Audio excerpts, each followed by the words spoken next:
One of the up-and-comers trying to make a name for himself in the region is 17-year-old Riley Goodno. He's in his first season in a 410 sprint car, racing weekly at Knoxville and Huset's to try and gain experience. Brian Shawn sat down with the Knoxville native to talk about that and more.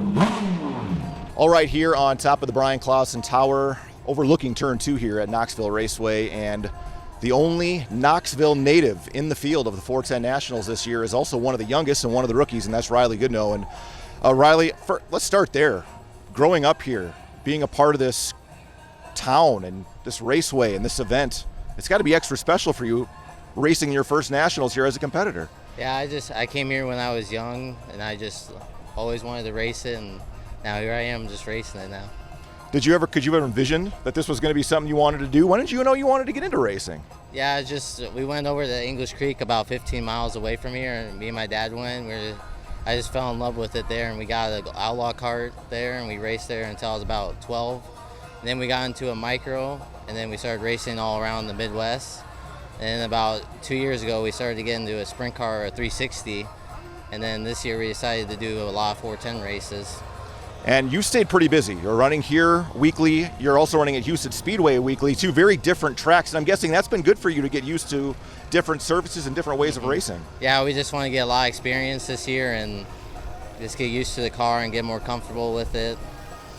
It's a lot more horsepower, obviously, than a 360. Is that the biggest difference? Yeah, and then the wheel spin.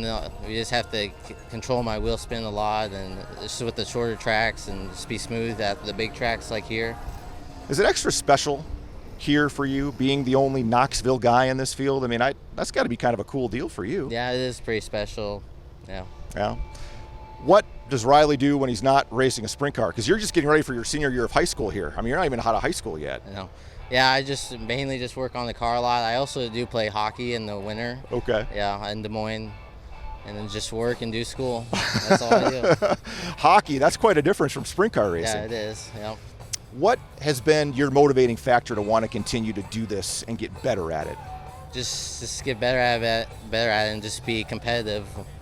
Are you as competitive as you thought you'd be jumping into a 410? Because there's a lot of good drivers here on a weekly basis. No, not really. I didn't expect to be this competitive this early. So what's the biggest thing you have to learn now? After you finally got some seat time here in the car, what are some things you have to work on personally to get better? Just qualify a little better and be a little smoother on the big tracks. We got the short tracks kind of figured out a little bit more. Just be a little faster and more smoother and make the right decisions out there, because if you make the wrong, the good guys will eat you up. Yeah, a lot of momentum is obviously one of the keys out here. From a car standpoint, I guess you've had to learn a lot about cars with these sprint cars. Do you feel like you're pretty well versed in those now? Yeah, I mean, you always think you are, but there's always more to learn about and more to learn. Yep. All right, Riley. Well, we appreciate the time, man, and good luck to you the rest of this season, and we'll see you down the road. Yep. Thank you. Thank you. Goodno is 14th in points at Knoxville Raceway this season and is 7th in the standings at Huset Speedway with just a handful of races remaining. He'll start his senior year of high school in Knoxville on Tuesday.